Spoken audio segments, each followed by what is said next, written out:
Në letër gjithçka duket e qartë. Ligji ekziston, rregullat janë të shkruara.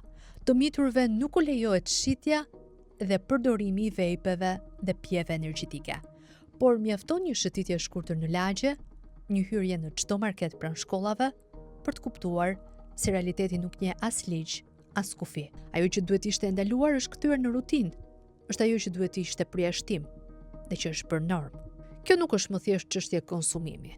Është çështje dështimi sistemik.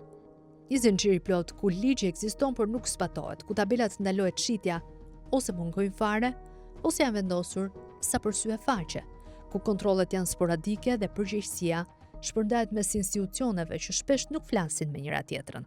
Ndërkohë tregu bën ato që di të bëjë më mirë, të shes. Në këtë boshllok, viktimat janë të miturit. Adoleshentë që ekspozohen herë ndaj nikotinës, stimuluesve artificial dhe një kulture të rreme me energjie të menjëhershme. Vejpi, shitur si alternativa më e sigurt se duhani, ka hyrë në xhepat e nxënësve me një lehtësi alarmante.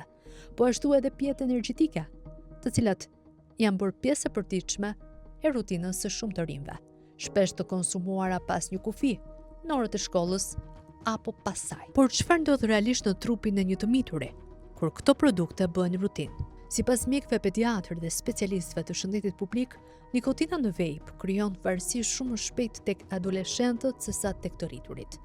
Truri i tyre është ende në zhvillim, veçanërisht pjesa që lidhet me kontrollin e impulsit dhe vendimarrjes.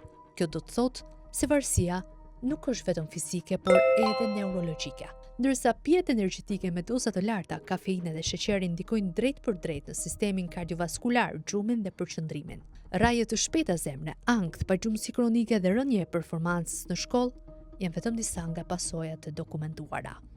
Në shumë raste efektet nuk shfaqen menjëherë, dhe pikërisht këtu qëndron rreziku më i madh.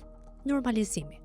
Kur një 13 apo 14 vjeçar konsumon rregullisht vape ose energjike, nuk e sheh veten si në rrezik. E sheh si pjesë të grupit, të trendit, të një kulture që e shtyn drejt kullit të rrem. Dhe tregu e ushqen këtë iluzion. Statistikat ndërkombëtare përforcojnë këtë alarm. Studime të ndryshme të shëndetit publik tregojnë se një përqindje e konsiderueshme adoleshentëve në Europë dhe rajon kanë provuar të paktën një herë vape, ndërsa pjetë energjike kanë penetrim edhe më të lartë, shpesh duke kaluar përdorimin e ujit të gazuar në grupmoshat e shkollës së mesme.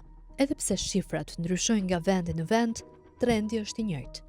Rritje e vazhdueshme e konsumit dhe ulje e moshës së ekspozimit. Por problemi nuk është vetëm shëndetësor, është edhe social dhe institucional. Kur një produkt është ndaluar për të miturit por shitet lirshëm në markete pa kontroll, atëherë ligji humb autoritetin e tij. Një tabel ndalohet shitja që mungon ose që injorohet nuk është thjesht detaj. Është simptom e një sistemi që nuk arrin të mbrojë më të dobtit. Në këtë realitet tregtarët shpesh justifikohen me nuk kemi si të kontrollojmë klientët, ndërsa institucionet me nuk kemi kapacitete të mjaftueshme për inspektime të vazhdueshme, por ndërkohë fëmijët vazhdojnë të blejnë. Dhe çdo blerje është një dështim i vogël, që i mbledhur bashkë bëhet krizë e madhe. Ajo që e bën situatën më shqetësuese është mungesa e një fushate serioze ndërgjegjësimi. Të rinjt nuk marrin informacion të mjaftueshëm në shkolla për pasojat reale të këtyre produkteve. Shpesh, informacioni vjen më shumë nga rrjetet sociale, sesa nga institucionet shëndetësore apo arsimore. Dhe kur edukimi mungon, vendin e zë marketingu. Këtu lind pyetja thelbësore, kush po e mbron realisht të miturin? Ligji në letër, tregu në praktika apo familja që shpesh e kupton vonë? Përgjigjja e ndershme është se mbrojtja është fragmentare, dhe kjo e bën të pamjaftueshme. Zgjidhja nuk është vetëm ndalimi formal, është kontrolli real në terren, është inspektimi i rregullt i pikave të shitjes, është gjoba reale, jo simbolike, është detyrim i qartë për vendosjen dhe respektimin e tabelave paralajmëruese, dhe mbi të gjitha, është edukimi i hershëm në shkolla për varësinë, shëndetin dhe manipulimin e tregut.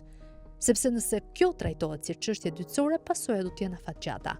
Një brez i ekspozuar herët ndaj nikotinës dhe stimuluesve nuk është vetëm një statistikë shëndetësore, është një barë e ardhshme për sistemin shëndetësor, për familjen dhe për vetë shoqërinë. Nuk mbetet vetëm pyetja se sa markete shkelin ligjin. Pyetja e vërtetë është sa gjatë do të vazhdoj të mbyllim syt përballë një realiteti që po formëson zakonet e një brezi të tërë. Sepse kur ligji nuk zbatohet dhe tregu nuk ndalet, atëherë ndalohet çitja, mbetet vetëm një frazë në letër, dhe fëmijët, ata, mbeten vjen e parë të një eksperimenti që nuk e kanë zgjedhur vetë.